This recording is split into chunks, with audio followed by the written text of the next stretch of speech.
Hello, CIE 401. It is week 5. We're talking about how NGOs contextualize global agendas, part 1, today or this week. And I'm kind of excited about this. I guess I get excited about every week's content because that's all interesting.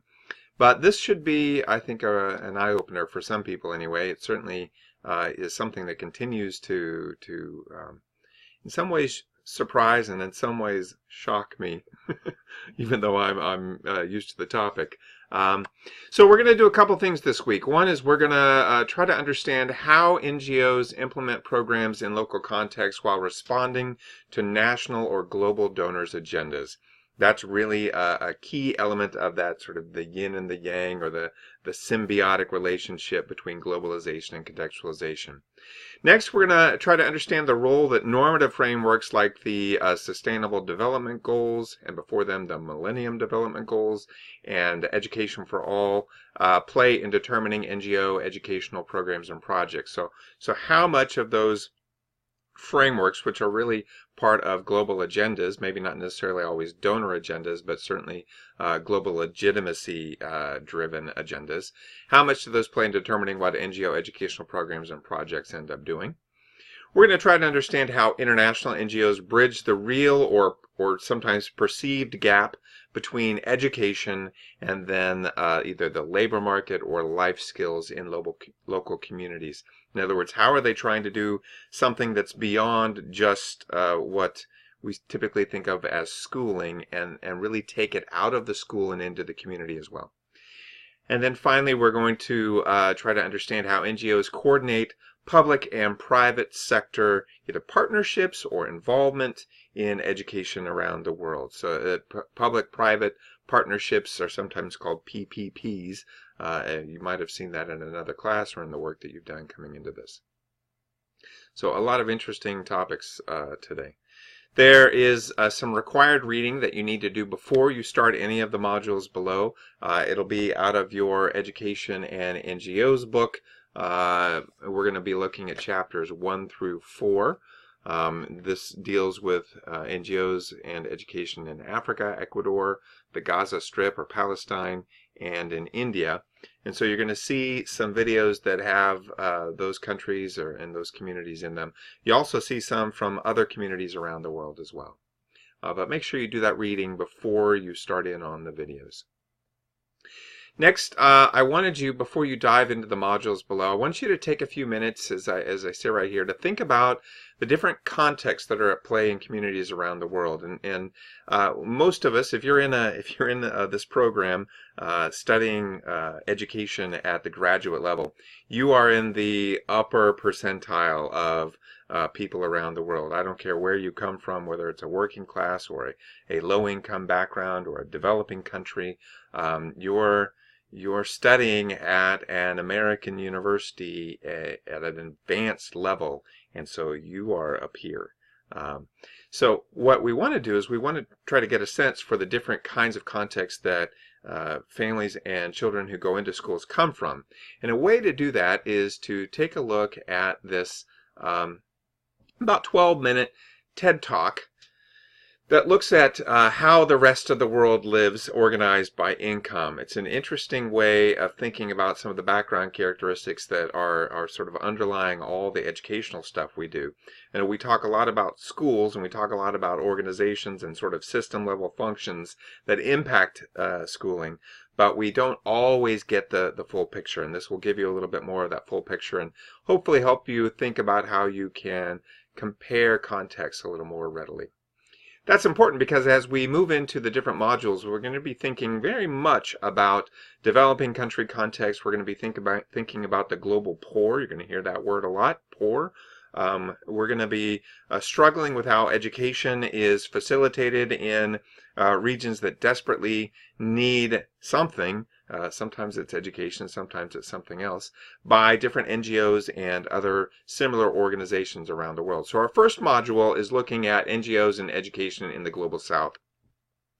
And in this module, I really want you to be thinking about what do NGOs do, especially in communities that are part of this global south, meaning that they're typically non-Western, they're typically developing country context, meaning that they're either low income or they're very transitional. They're usually very much dominated by traditional cultures. There's a host of different overlapping contexts that we can think of. And what I want to do is focus on the Africa Educational Trust for a couple of minutes here. You're going to read this article, this website, what we stand for, and our story from the Africa Educational Trust website. All you got to do is click on this. It'll open up in a new tab and read the what we stand for and the our story sections. Then I want you to watch this video, Improving Education in Northern Uganda, that is from the Africa Educational Trust. Next, I want you to move on to looking at some conditions for children with injuries and disabilities in Gaza, in Palestine, and think about some of the ways that NGOs are facilitating, quite frankly, not only the education but also life improvements for kids in this region that have these particular characteristics. And then I'd like for you to think about an organization called Going to School. It was founded by this woman who you can see in the sort of preview page for this video, Lisa Heidlauf. And I want you to read this article about her and how she started the NGO, and then look at the video on what it does to get a feel for how this is developing. Next, we're going to move on to a module on NGOs, education, and the public-private sector balance. Very much interested in the private-public part of NGOs and how they're non-governmental, but how they interact with government, which is a lot of the public sector. But they also look for private guidance and private funding, especially funding a lot. So I want you to watch this video about how this local NGO, which is really has a foundation in Ireland, is being a part of education in Africa. Then you'll be looking at this one from a private sector guy talking about how the private sector and NGOs interact, especially around funding and monitoring. And then a more critical view from this professor from Cambridge University who's going to talk about education PPPs, public-private partnerships, and quite frankly some of the dilemmas or contradictions that those PPPs end up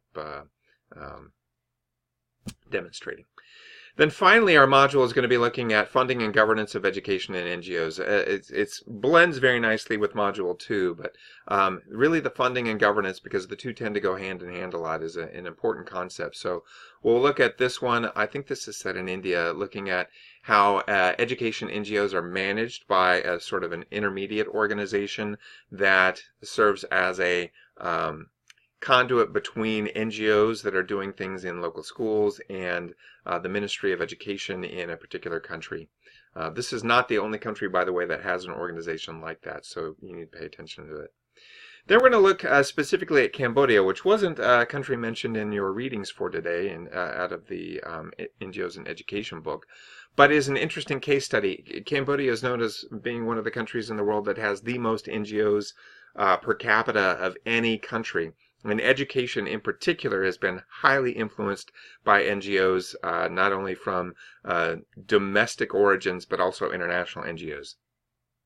So there's this interesting, I think it's interesting, video about this partnership, this global partnership that developed to fund education in Cambodia. And then you're going to be looking at a video from a particular NGO that is doing work in Cambodia. There are so many NGOs doing work in Cambodia, and so many schools that are technically government schools, but they are run by NGOs, like the one that's highlighted in this video. Take a look at those and think about that sort of mix between funding and governance and NGOs and how that blends into schools in the Global South.